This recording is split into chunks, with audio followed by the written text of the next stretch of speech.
I hope you don't get a little tongue twister from that name, but that was deliberate use of those terms there. And so for today, we are basically going to examine the items listed here. We're going to look at the design of authentic assessments. We're going to look at some practical examples. And of course, similar to the last presentation, you'll be engaging in a practice activity in the breakout rooms. Okay, so hold tight. We're going to start things rolling with questioning your current beliefs about assessment. And then you will discover how assessment can be beneficial. And then we'll be using a model to redesign our traditional types of assessments. And then we will also looking at integrating technology into the assessments. Right? I hope you are all, well, in the education system, teachers by profession or so, and so you are familiar with designing assessments for students. But let me start the ball rolling with this scenario. Imagine that there is a nursing program within your institution, and the students are traditionally assessed by a paper-based exam, where it is they have to look at factual recall of medical terminology. Does that sound familiar of any of the institutions within the Caribbean? But don't say the name of the institution. But I'm sure that there are some similar institutions, you know, in our territories where a lot of the assessment is basically paper-based MCQ type of assessments. So the program director felt that, you know, this is really not the best way to assess clinical practice. How can we improve on, you know, our way of doing things so that at the end of the day, our nursing students will become active nursing practitioners who wouldn't have to pull out a textbook to see what to do next, so that they cultivated this kind of simulation scenario. I actually visited one university, Loma Linda, where they do have lifelike simulations, and they have lifelike attributes so that they can demonstrate allergic reactions, they can have cardiac arrest and so on. And they have the students interacting with this mannequin, and it simulates the real life experience that they would have within a hospital environment, all right? And in this instance, the simulation was the antidote to traditional assessment. I'm gonna get into what that is a little bit further. Okay, so as I mentioned, generally traditional assessments can have a negative impact on students' experience because it's heavily dependent on rote learning, a lot of memorization. The authentic assessment is really shifting away from that narrow focus of learning and having that measure of deep learning, where it is you're engaging in critical analysis, the higher order type of skills, problem solving, and those things, all right? So the antidote is really the remedy to counter the effects of traditional assessments. Okay, and the definition of authentic assessment here is pretty self-explanatory, all right? We are looking at having realistic situations. You want to have creative situations that students will have to apply their knowledge to their world of work when it is they do exit our institutions. Which of the following assessment methods do you believe are most commonly used by faculty to assess students in higher education? The ones that are most commonly used are MCQs. One person has answered so far.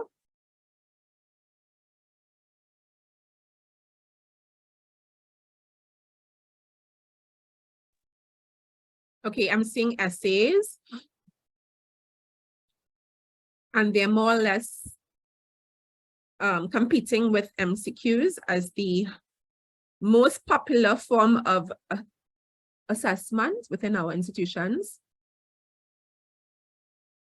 Interesting that oral exams and presentations are among the least common items used. Okay, we'll keep that in mind as we go forward. MCQs and essays pervade our institutions, apparently. I'm not surprised.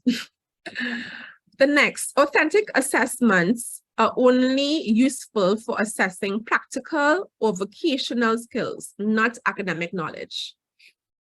Let me see.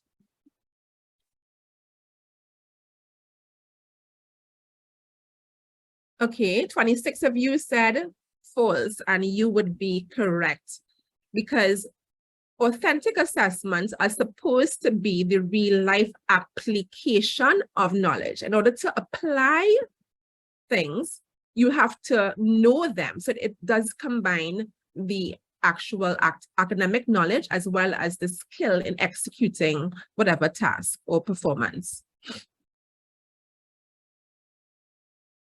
Okay, a hot button topic.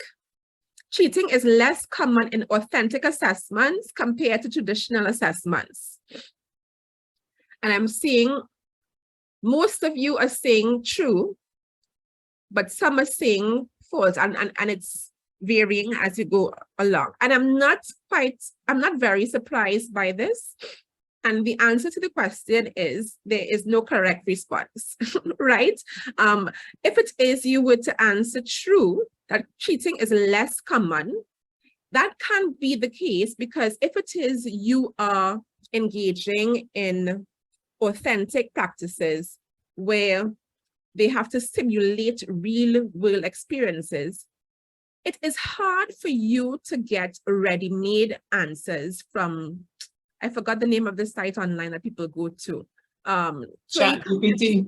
Oh, well, we'll get to that too. Yes, ChatGPT is one AI tool that you can use. It's harder to cheat because of the very nature where it is you have to draw from your own experience and so on. But it could also be false because I don't think that there is any assessment. I mean, I'm open to correction, but I don't think that there is any assessment that is completely immune to cheating. And we're seeing that with the advent of ChatGPT. But cheating can still occur because I have used ChatGPT and they can create hypothetical scenarios for you, which are original, and there's no other such example to be found on the web. All right, so it is possible to cheat even though it's authentic assessment, because you can still plagiarize, you can still have unauthorized collaboration and the use of external sources like ChatGPT. All right, but again, it's probably easier to cheat in the traditional assessments like MCQs and so on. Technology tools can enhance the authenticity of assessments by allowing for multimedia and interactive elements. Oh, wow. 3% said false. I wonder why. Tech tools can make it less authentic. And I guess whoever would have said that was thinking more in lines of AI, as we just spoke about. But generally speaking, in a traditional sense, before the advent of AI, technology tools generally do help bolster and create that measure of authenticity. If it is, you go back to the example that I gave earlier with the nursing program, the use of simulations, where it is they can practice in a safe environment without the risk of killing a patient in real time. They can still get that kind of quasi or simulated real life experience without the risk of death in that case, or further injury or harm to the patient. So yes, it can enhance, but I could also see why you would say it's false, because it doesn't necessarily make it more authentic. If it is, you can just copy and paste from ChatGPT, for example. Right. So I would think that in that sense for some persons. For me personally, where the stimulation is concerned, stimulation is good for like persons who would work on maybe like shapes and stuff like that, where you have to learn to maneuver like cranes, move around cargoes. You wouldn't really want someone who is not familiar or familiar with these type of gadgets to just go out there off theory alone. You'd want to afford them some practical experience. With the chat GP though, you'll find that if you don't try to clamp down on it enough, especially when you're trying to test their knowledge to see how they can solve a problem through wording, you will find that these students will not even read what they're submitting. They'll just submit it for submitting sake and getting a grade to pass, because what I find these days are students are more concerned with passing rather than learning. Very true. Right. So because they just want to pass, they just do the work with no retention, no application. So with giving them more authentic assignments, you find that they'll have to be more hands-on. The possibility, yes, they can go and Google and get answers to the question, but they have to show that they're able to apply what they're putting forward. That's my take. Yeah, it's very, very, very true. Because at the end of the day, when it is they go into the world of work, they can't tell their supervisor, hold on, let me check that in GPT before I could do X, Y, Z. All right, you really have to know how to perform it. And while it is these tools do help enhance the learning experience to some degree. I mean, there are pros and cons of AI, and you'll get into that, I imagine, in other sessions. But at the end of the day, when it is you walk into the place of work, nobody really cares. And we get to the next question, which unfortunately is not on screen. The next question is, MCQs can be considered authentic. Authentic assessments are more time-consuming to grade than traditional assessments. Well, I want to proffer that, yes, it would be true. Because if it is, we look at, I was particularly saying traditional being the MCQs, as you all would have responded in the first poll question, and essays, and what is the other one? Yeah. For MCQs in particular, and for, let's say, short answers, you have a mark sheet. So, I mean, I could basically pay my son to mark the papers, because there's no particular skill required to do it, and it can be actually automated by machines. If it is you go to, CSEC and, CAPE and so on, those MCQ questions are completed by machines now and not by humans. So it's a quick churn out of results. Whereas if it is you're asking them to create a plan of action for an organization or develop a policy, it might take a little bit more time to mark depending on the nature of it. So these are some technology tools that you can utilize to help foster that measure of authenticity in your assessments. And they vary. I utilized the example of simulations. Of course, there was a live, well, I don't want to say live, there was a lifelike mannequin utilized there, but they also can do simulations with SimCity, with PhET interactive simulations, Exxon Era, Eon XR, etc. And of course, the first presenter, Dr. Noel, would have used an interaction tool. His was Poll Everywhere, I believe it was, for the first one, which is a competitor to Mentimeter and so on. All right, so there are different kinds of applications you can use to support the real world learning. Okay, so now I want to shift the focus a little bit on the design aspect, now that we have kind of interrogated what our current educational landscape looks like in terms of assessment and where we are on that continuum of traditional and authentic. I want to now introduce you to a model by Villarreal that can be utilized in reshaping how you do assessments. Even if it is you are not an instructor, you can probably share this with the powers that be as a tool that can be utilized to do that. All right. There are 4 phases. Of course, the first one, which is probably, you know, one of the most important, if not the most important, would be consideration of the workplace context. You have to look at the graduation profile and the work requirements that the students will have to perform or will have to do when it is they leave your doors in your university.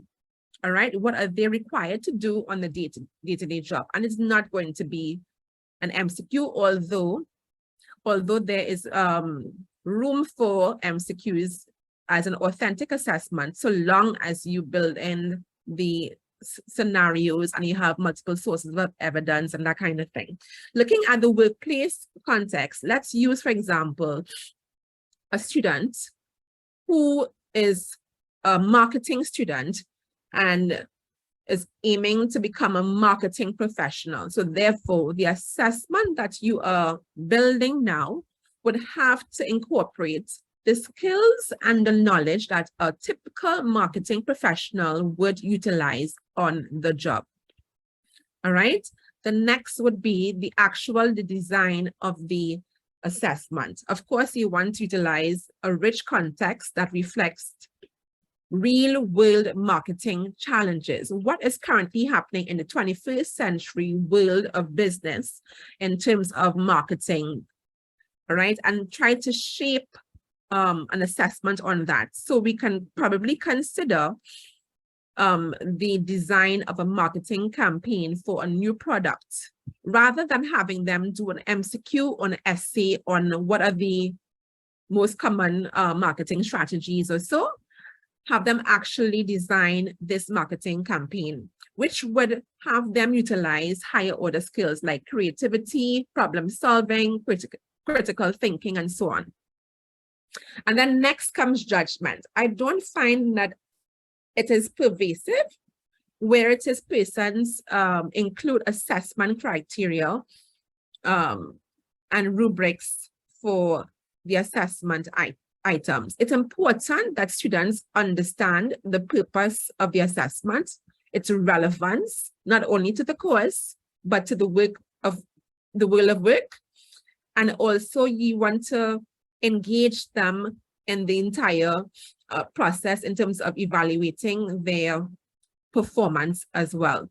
So for this stage, when it is you're building a marketing campaign for a new product, the assessment criteria could be things like including a target audience analysis, effective messaging. So you have key things that students have to pay attention to in the design.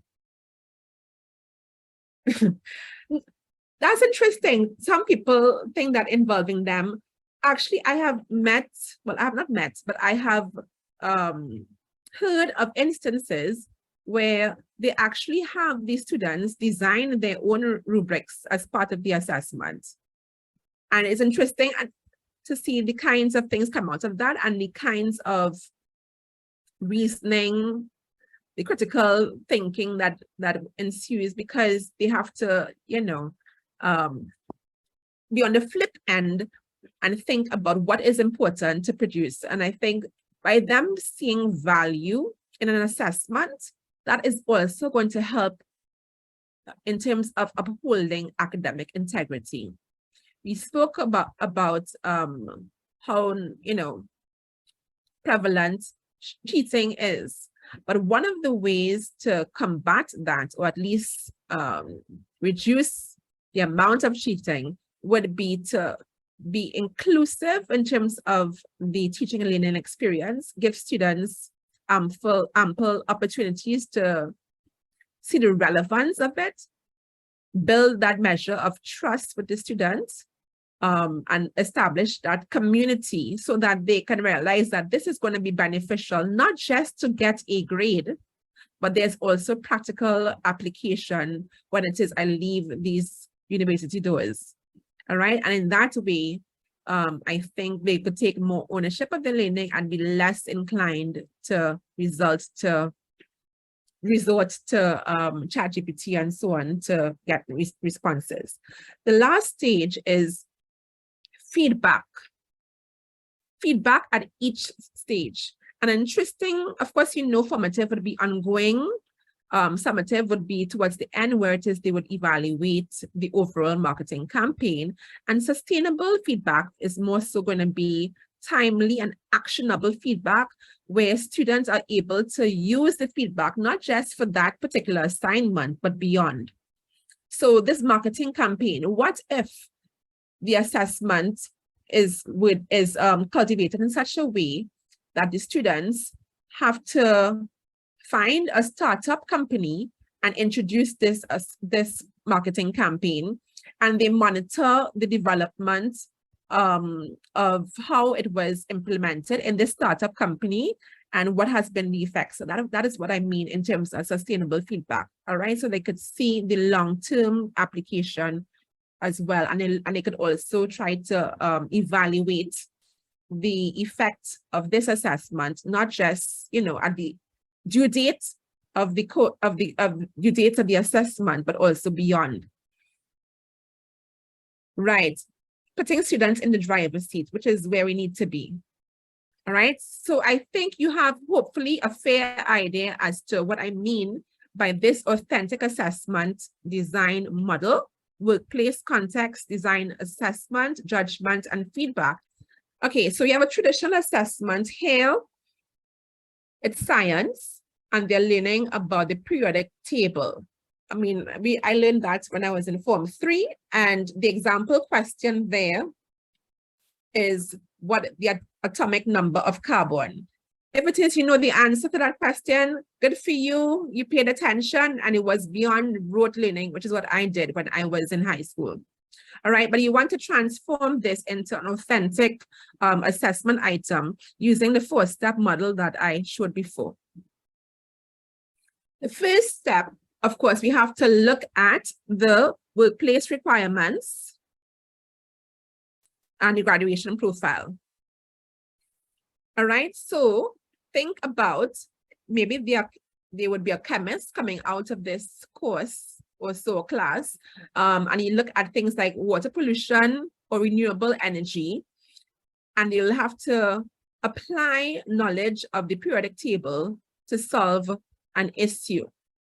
And in this one, the second step, you look at designing the assessment, and the sample assessment here would be designing an experimental study, developing hypotheses, variables, and so on for this same subject matter on the periodic table. I have a son who is in Form 2, we call it in Trinidad, which is, the second year in high school. He's 13, and I was amazed to see that already he is doing experiments at his level and having to formulate hypotheses and so on. So I think, by and large, you're trying to make learning, even at the young age, a little bit more practical and relevant to the real experience. Judgment. Again, we have to establish the criteria.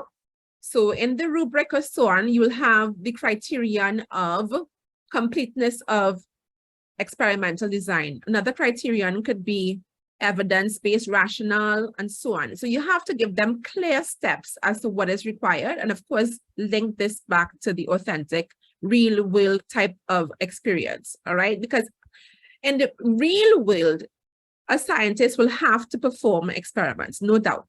So might as well you have them not only learn the periodic table, but apply it accordingly. And of course, you'll engage them in feedback at the different stages: formative, summative, and sustainable. And sustainable to the extent that students have successfully incorporated sustainability practices and provides suggestions of how they can further enhance their designs to make them more environmentally friendly. Okay, and of course, technology tools to use for this would be simulation software, data analysis tools, and so on. I hope that is pretty straightforward going forward.